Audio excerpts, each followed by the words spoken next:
Hello, everyone, and welcome to another episode of the Happy Practice Podcast. I am your host, Adam Sierra, and today I am joined by the great, the wonderful, the awesome Miss Debra Nash. Welcome to the show. Hello, thank you. The Happy Practice, I love that. That's your whole shtick, is I know. helping people be better and helping practices all over. For those that aren't familiar, tell us a little bit about yourself to start off. Oh my goodness. Well, I've been in the industry over 40 years. Was not my calling. I was recruited by my own dentist, who said you'd be great in a dental office, and I said, dentistry's a science, isn't it? And he said, well, it's a science clinically, but the business of dentistry is really about the people. And he says, you just got this knack, I think, to work with people. I was a school teacher by education, by degree, and he taught me to be a dental assistant, certified dental assistant, gave me a Myers-Briggs test, made me go the whole certification training. He was an instructor at the University of Washington. And from there, I continued to stay in the industry, matriculated to the front desk, which is my love. And then I ended up working for a four-man group. One of them branched out, told me that someday I was going to outgrow his practice, and I fulfilled his prophecy by becoming a consultant for a major consulting firm. And I had the Washington, Oregon, Northern California, Idaho territory. So I covered a lot of client base.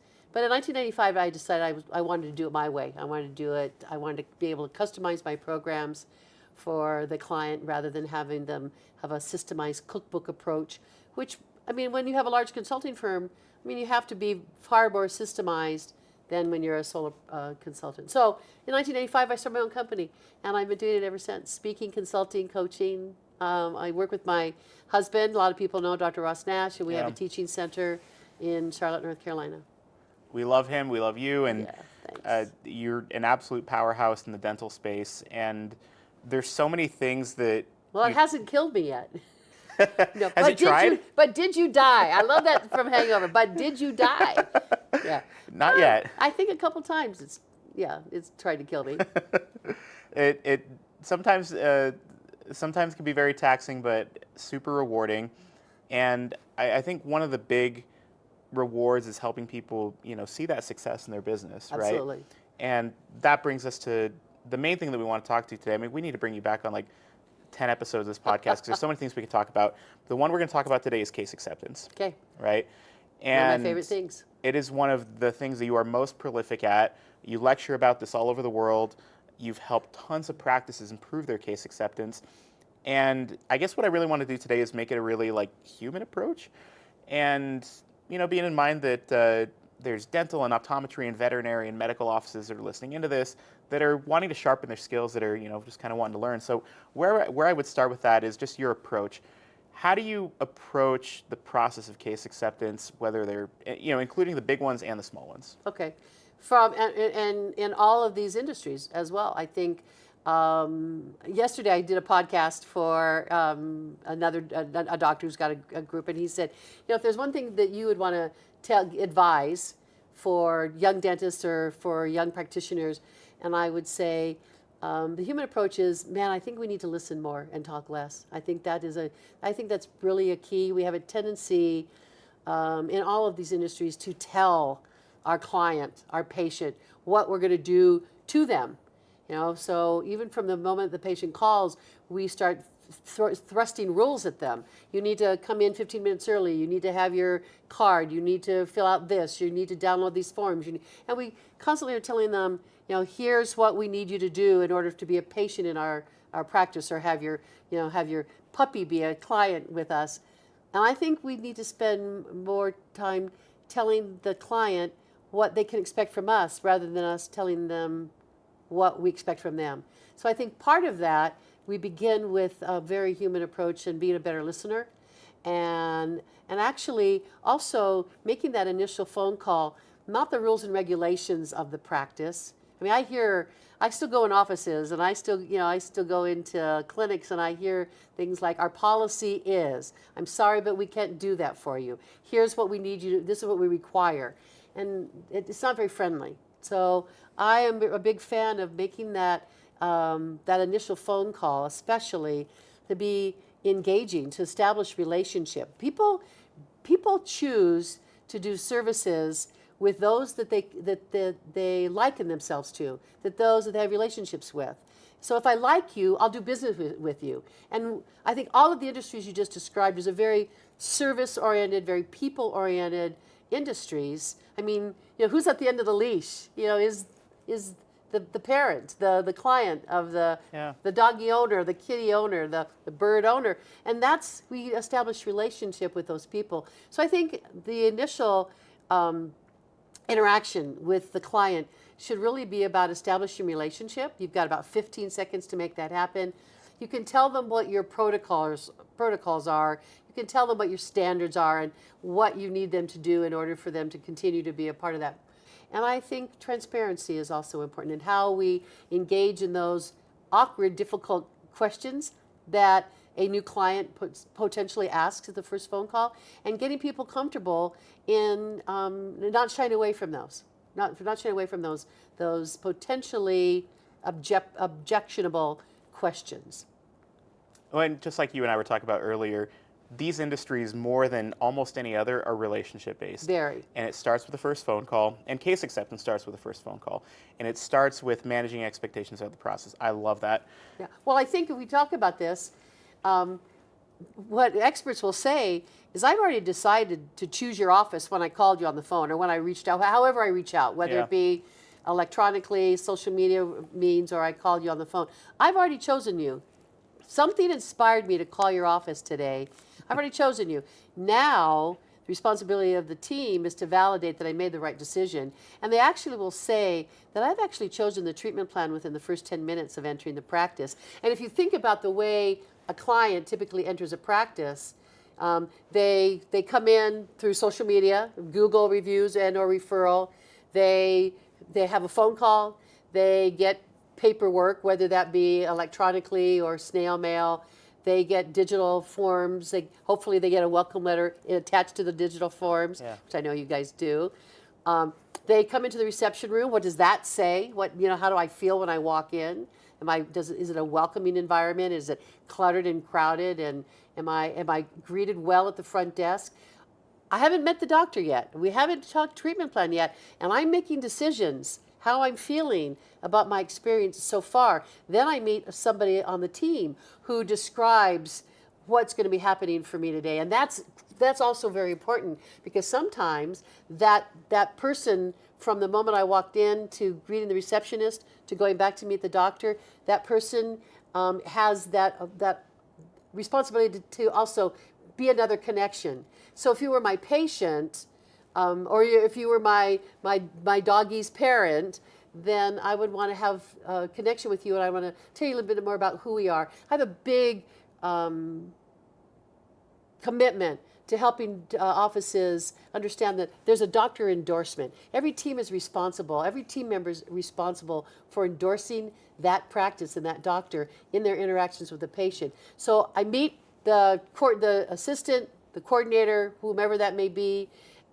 Then I meet the doctor. So all this is going on, and I haven't met the doctor yet. Now I meet the doctor. Now we have an examination and a clinical diagnosis and a treatment presentation, financial arrangements, and then we get to what we actually are providing, those clinical services. That's at the very, very bottom of that whole relationship. 85% of the time we spend with our client is in communication.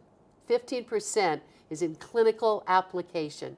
So how much time do we spend on learning how to be exceptional and creating those wow factors that gets people to say, man, I was treated by this office, I was treated by these people better than anyone that I've been treated in any other place. Why would I defect? Why would I go anywhere else? And the other thing that does is it justifies the fee. I don't know whether or not they're a good veterinarian or they're a good optometrist or they're a good dermatologist. What I know about is how I feel while I'm in their care, and that's what I'm paying for. Love that. All right, so when we look at case acceptance, a lot of people run into challenges. What are some of the big challenges that you see, and what are some ways that people can overcome them? Oh, the biggest challenge The biggest challenge has nothing to do with the patient. It has nothing to do with whether or not you take their insurance. It has nothing to do with money. That is not, and we can talk about all those objections, but the biggest challenge is in the belief system of the doctor and the team.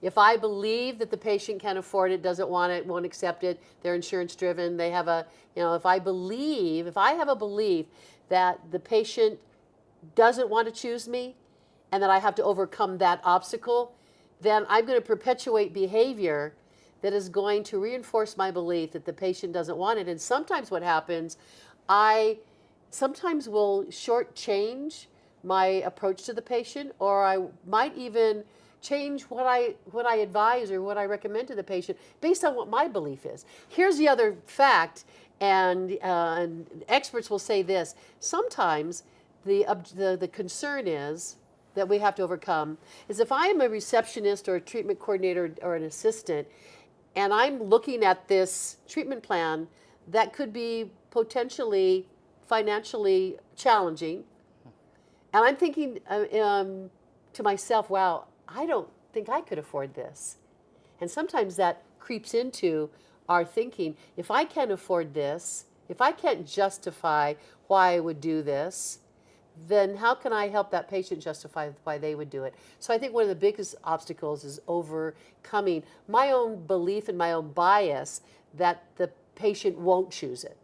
In fact, and this is a veterinary story. When we had a beautiful golden retriever, we knew something was wrong. Sure enough, it was cancer. We went to a veterinary specialist, and it was a very hefty price tag on making a decision about whether or not we were going to put this dog through surgery, chemotherapy, radiation. And some of my friends said, wow, why did you make that choice? And certainly because when I own a dog, they're my child. But I also think it's the way that they made me feel and the way they made it so easy for me to make it affordable. Because they obviously were committed and they obviously believed in their treatment recommendation for me. They obviously knew the passion and the love that I had for my pet. And that's what they assumed. They assumed that my passion and my love for my pet was going to override any financial restrictions that I may have had in my head. So when they approached me with their belief that I want what's best for my animal, I want what's best for me, I want what's best for my care, then those potential emotional biases that I have go out the window. So I think the biggest obstacle is my own belief, whether or not the patient can and can't afford it. We have spent so much time, especially in dentistry, thinking about insurance restrictions.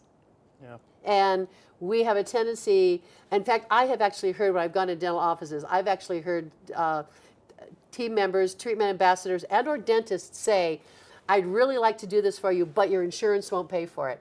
And what the patient didn't hear, I'd really like to do this for you. What the patient heard was, but your insurance won't pay for it.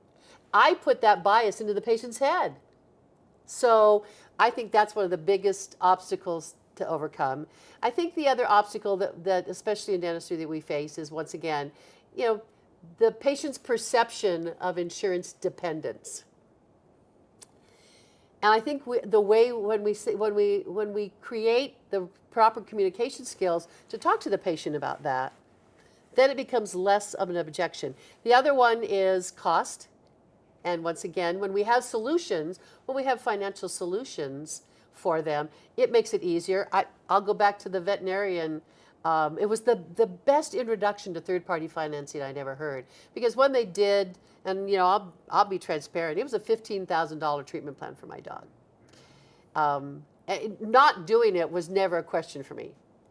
But so easily when we had that conversation, she walked right into, most of our clients are not prepared to take on an investment such as this. They weren't prepared. I mean, I wasn't prepared for a $15,000 surgery and radiation chemotherapy treatment for my pet. But she so easily said, most of our clients who come here and receive information such as this, I'm not financially prepared to take it on. We have a solution for you that will allow you to make smaller payments over a long period of time for an investment such as this. It flowed so easily that it made so much sense. It's dignified too. And very dignified, yeah. And whether or not I had to choose it or not, it was an option. And so many times when we talk about third-party financing or outside financing with our patients, we use it as the last resort. Yeah. And we use it almost as a punishment. Oh, well, if you can't do this, this, or this, well, then you're going to have to apply for outside financing. As though it was embarrassing, or as though it was a punishment to the patient, or something that was denigrating. And it's not at all. Most consumers are used to financing something, whether it be a washer and dryer at Lowe's, whether it be a car or a home, or my pet's care, or my dentistry. Yeah. So we have to be more comfortable with that. So I think the biggest objection is overcoming our own biases and learning to understand that what we have to offer, first of all, what we have to offer is not a bad thing.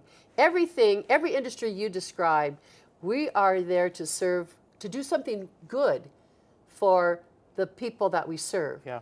And if we can find the way to help them do it more often and do it more frequently and do it the right way, then we're serving them well. So everything we're doing is not selling.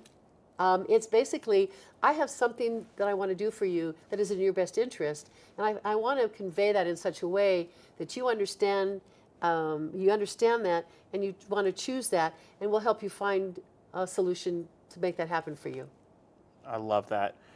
Tell me about the magic question. The magic question, and I have to give credit where credit is due, because it was my husband. It's my husband who does, cosmetic and aesthetic fee-for-service dentistry, not in network, no accounts receivable, and he's adopted this question for years.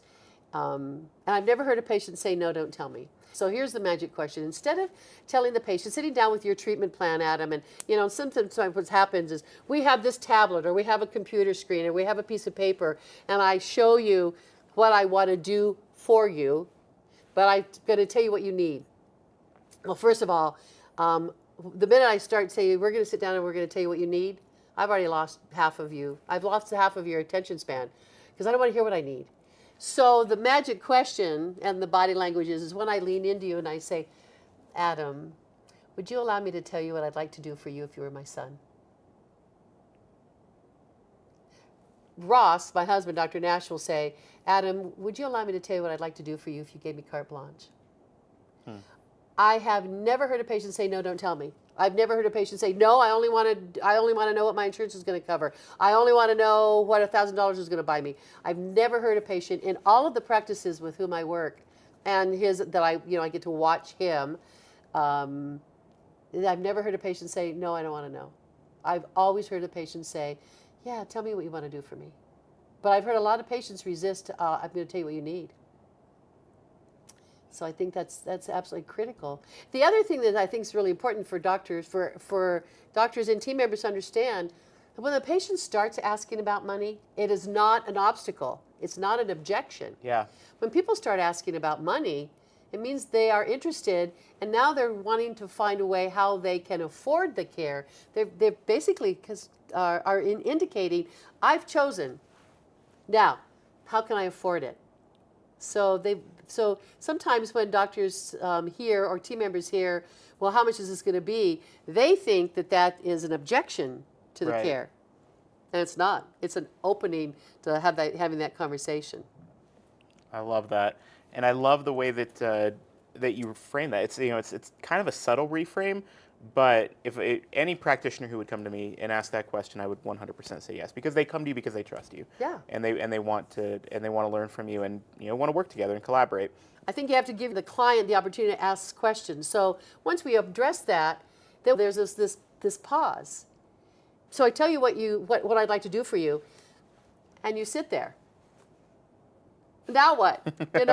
So my next question, my intro question, might be something like this. "So tell me what you're thinking right now. How does this sound to you? How would this work for you? What sort of difference do you think this would make in your dental future, or your health, or your vision, or your skin?" I mean, oh my gosh, I have a great dermatology story. I don't know if we have time to tell it, but We got time for one story. okay. Yeah. So, you told me to bring stories. I went in because I had a little bump on my temple, and I wanted them to look at. And so they did a biopsy of that. And then they said, well, while you're here, it's almost time for your Mohs check. Let's go ahead and do that while you're here. And I said, hey, by the way, in fact, I'm the one who brought it up. I said, by the way, I mean, this is even ridiculous. They didn't bring any additional services up to me. I brought it up to them. And this is how it died. I said, I don't want a facelift, but I'm at an age. I'm still working. I'm still vital. I'm still in front of audiences. Is there something we could do maybe to, make me look a little bit younger without doing that? I don't want to go under the knife, but could we do something? Are there maybe some dermatology solutions for me? And the doctor leaned back. She kind of looked at me and she said, well, yeah, we could do some laser treatments. And she, did a little bit about, she did 3 or 4 laser treatments. She said, I'm not a big fan of fillers, but we might want to maybe possibly talk a little bit about, something here after the laser treatments. And then she physically, I mean, this is body language. She looked at her watch and she turned to her assistant and she said, would you go ahead and tell her how to take care of this wound? And she walked out the door. Now, here's what could have happened. She could have said, oh my gosh, we have so many great solutions. I would love Susie to spend some time with you, telling you. So Yeah. I know what she's thinking. She's got another patient in another room to move forward to. But what she could have said, I'd love Susie to spend some time with you, telling you more about that. Yeah. And because 50% of our patients are visual learners, she could have said, Susie, would you please show Debra some of the before and after pictures of the treatment that we've been describing. Yeah. So Susie could have taken over for her.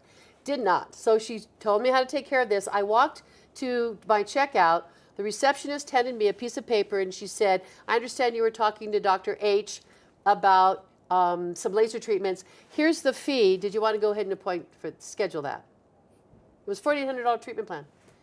And I looked down at the paper and I said, let me think about it. And I walked away. That paper is still folded up in the driver's side in the pocket in my car. No one has ever called me to ask me what I was thinking, what questions can I answer, did I want to get started. There's never been any follow-up on that. And they walked away from someone. I actually requested the services. Yeah. They didn't even have to bring it up. And they didn't follow through. Yeah. Yeah. It's the power of leadership and the power of being able to help the patients out.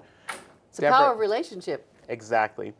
Debra, it's been so great having you on the show. I know I learned a ton. I'm sure everybody else did as well. I do want to say that I really think that patient communication, I really think that in all of the industries we've described, it truly is a team commitment. Everybody on the team we used to talk about this, that you take a patient like a raw egg, and everybody on the team has responsibility of carrying that patient through to the finish line, to make sure that we're treating them with kindness, respect, and integrity, and getting those patients to say yes to the care that we know we can provide. Well, on that note, thank you, Debra, for being here, and thank you all for participating. And until next time, take care.